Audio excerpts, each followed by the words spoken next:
हमारा लेक्चर का टॉपिक है भारत और विदेशों में क्रांतिकारी, जिसके अंतर्गत हम है वो क्रांतिकारियों के उदय के कारण डिस्कस कर चुके हैं। नेक्स्ट हमने क्रांतिकारी आंदोलन के विकास को लेकर डिस्कशन किया था, जिसमें बंगाल क्षेत्र की एक्टिविटीज़ क्रांतिकारियों की है वो हम कर चुके। आज हम करेंगे महाराष्ट्र। अयोध्या सिंह के अनुसार संगठित आतंकवाद का रास्ता सर्वप्रथम महाराष्ट्र में अपनाया गया। 1896-97 में पूना में चापेकर बंधु दामोदर हरि चापेकर और बालकृष्ण हरि चापेकर ने व्यायाम मंडल की स्थापना की। वे कांग्रेस के घोर विरोधी थे। उनका मानना था कि कांग्रेस करके या भाषणबाजी करके कुछ भी प्राप्त नहीं किया जा सकता।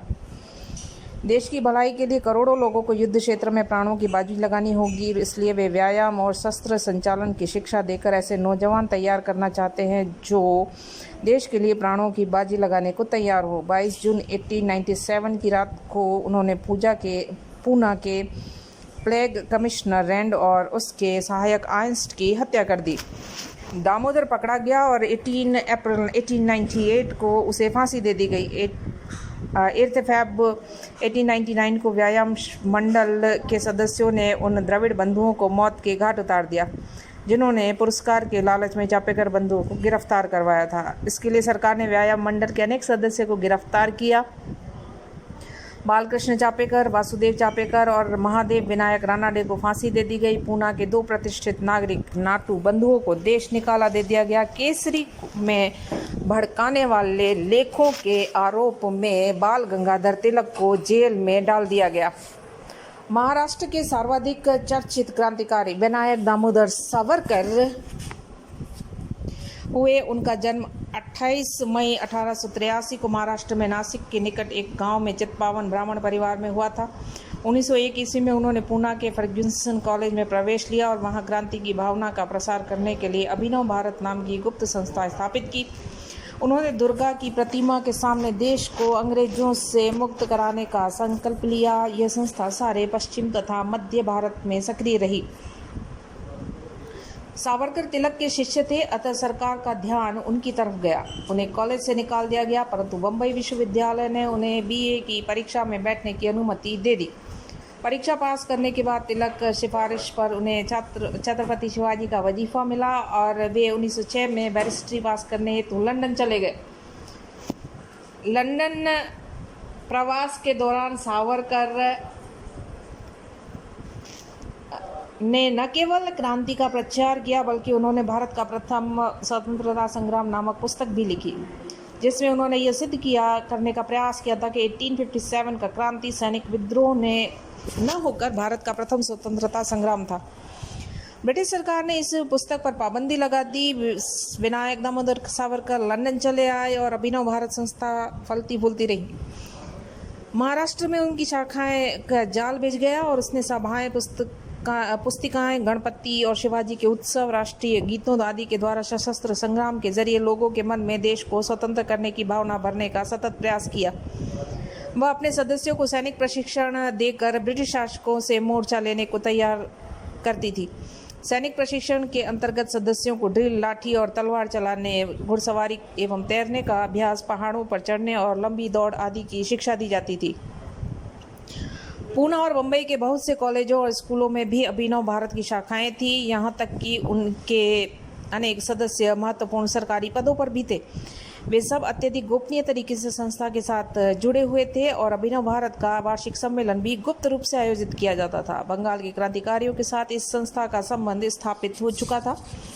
अभिनव भारत ने देश और विदेश के तरह तरह के अस्त्र शस्त्र एकत्र की एक कोशिश की गई। लंदन से विनायक सावरकर ने अपने विश्वस्त साथियों के माध्यम से कितनी ही पिस्तौलें भेजी।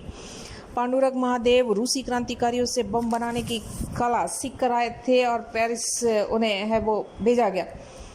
अभिनव भारत के अलावा भी और बहुत सी गुप्त संस्थाएं बम्बई, पूना, नासिक, कोल्हापुर, सितारा, नागपुर आदि स्थानों पर सक्रिय थी और उनमें से कुछ संस्थाओं के साथ अभिनव भारत का संपर्क था।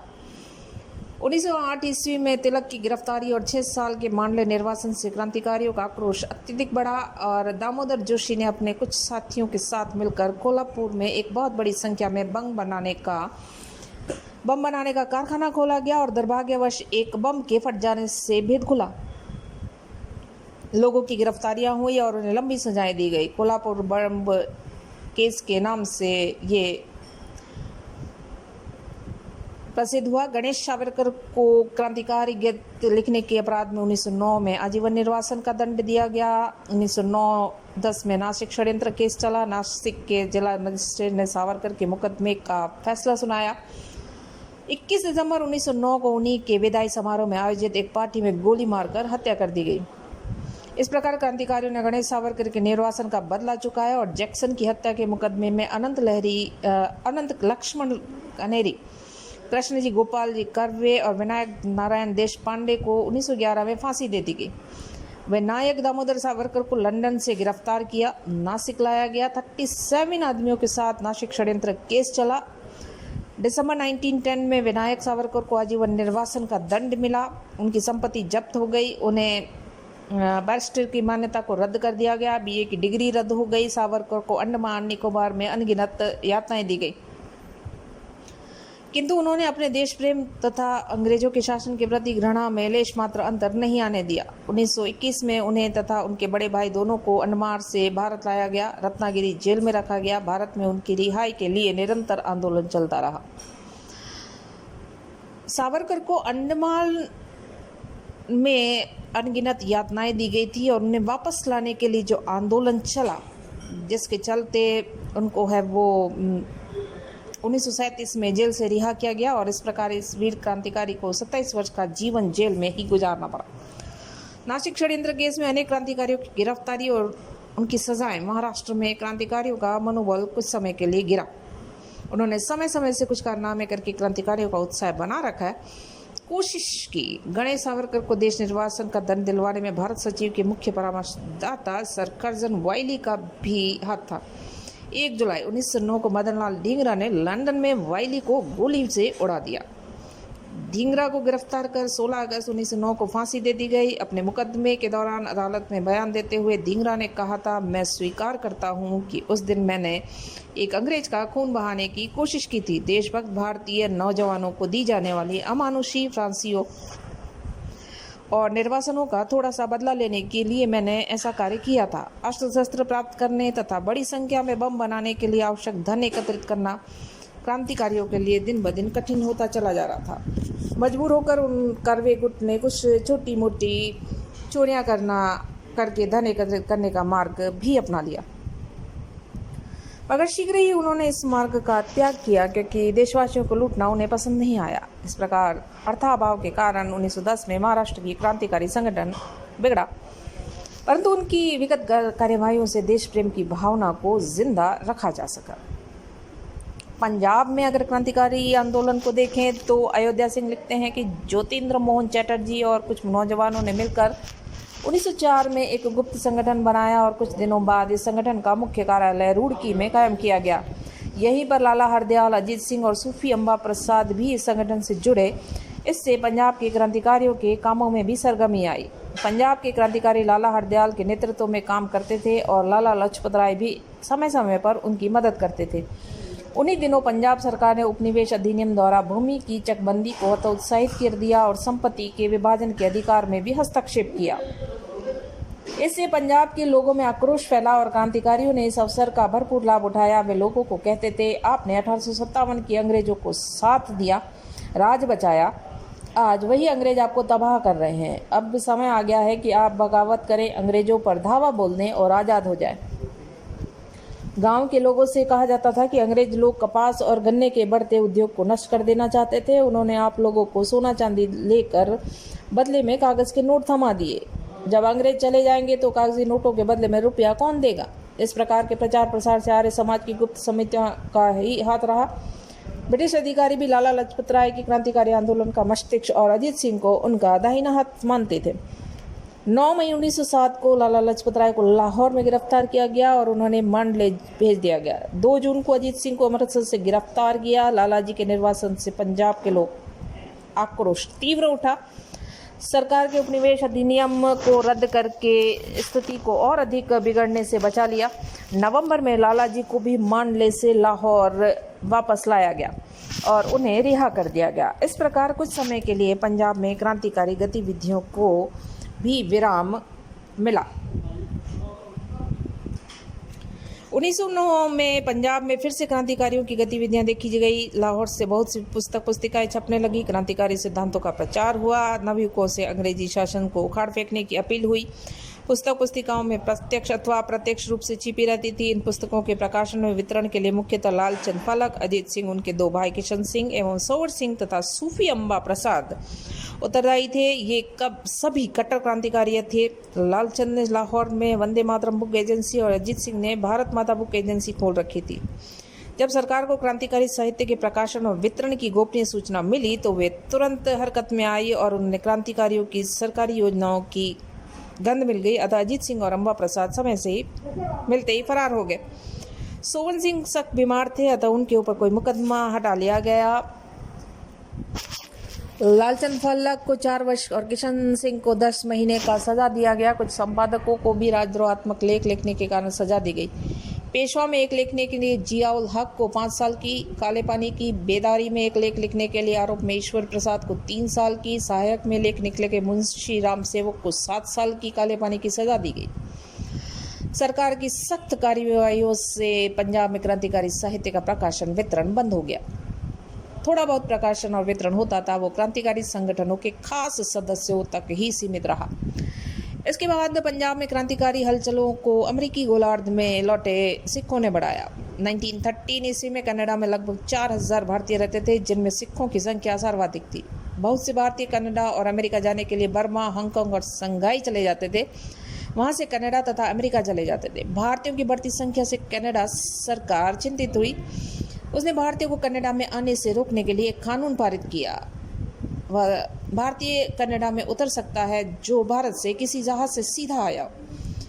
उन दिनों कोई भी जहाज भारत से सीधा कनाडा नहीं आता था, अतः उस नए कानून से कनाडा जाने वाले भारतीयों की परेशानी बढ़ाई गई। भारतीयों की इस परेशानी का अनुभव करते हुए अमृतसर के एक व्यापारी Guru Nanak steam navigation company की स्थापना की। एक जापानी जहाज को किराए पर लिया गया और उसके नाम था कोमागा मातुर। इस जहाज में कनाडा जाने के इच्छुक भारतीयों को बैठा दिया गया। 22 मई 1914 को कोमागा मातुर जहाज कनाडा के मुख्य बंदरगाह वैंकूवर पहुंच गया, किंतु कनाडा सरकार ने जहाज के यात्रियों को उतरने की अनुमति नहीं दी। जहाज के लौटे जाने के आदेश दिए गए। बाबा गुरुदत्त सिंह ने इस आदेश को मानने से इनकार कर दिया, क्योंकि जहाज के यात्रियों के लिए पास न खाने का था, भोजन था और न ही पानी पीने के लिए। इसके अतिरिक्त अनेक यात्री बीमार भी हो चुके थे। कनाडा पुलिस ने जहाज को लौटने के लिए यात्रियों पर उबलता हुआ पानी फेंकना शुरू किया। यात्रियों ने पुलिस पर जलते हुए कोयले फेंक दिए। पुलिस दल वहां भाग खड़ा हुआ। कनाडा सरकार ने भारतीय के जहाज को खदेड़ने के लिए एक जंगी बेड़ा भेज दिया। विवश कोमागा मातुर जहाज वापस लौटा भारत। मार्ग में ब्रिटिश सरकार के इस जहाज को कहीं भी ठहरने नहीं दिया। भोजन और पानी, दवाइयों के अभाव में जहाज के यात्रियों का मानवीय कष्ट सहन करने पड़े। 26 सितंबर 1914 को यह जहाज कलकत्ता बंदरगाह पहुंचा। भारत सरकार को इन यात्रियों की क्रांतिकारी गतिविधियों का पता लग चुका था। बाबा गुरुदत्त सिंह स्वयं क्रांतिकारी थे। उनकी लाला हरदयाल के क्रांतिकारी आंदोलन से बड़ी सहानुभूति थी, अतः भारत सरकार ने बाबा गुरुदत्त सिंह सहित सभी यात्रियों को गिरफ्तार करने के लिए पहले से ही पूरी तैयार कर रखी। जब यात्रियों को बलपूर्वक सरकारी गाड़ियों में चढ़ाने का प्रयास किया गया तो दोनों पक्षों से झगड़ा हो गया। गोलियां चली। दोनों पक्षों से 18 सिख मारे गए। बाबा गुरुदत्त सिंह घायल हो गए। बचे हुए यात्री गोलियों को पोचारोज में से बाबा को उठाकर भाग गए। सरकार ने बाबा गुरुदत्त सिंह को पकड़वाने के लिए भारी पुरस्कार की घोषणा की, किंतु उनका पता नहीं लगा पाई।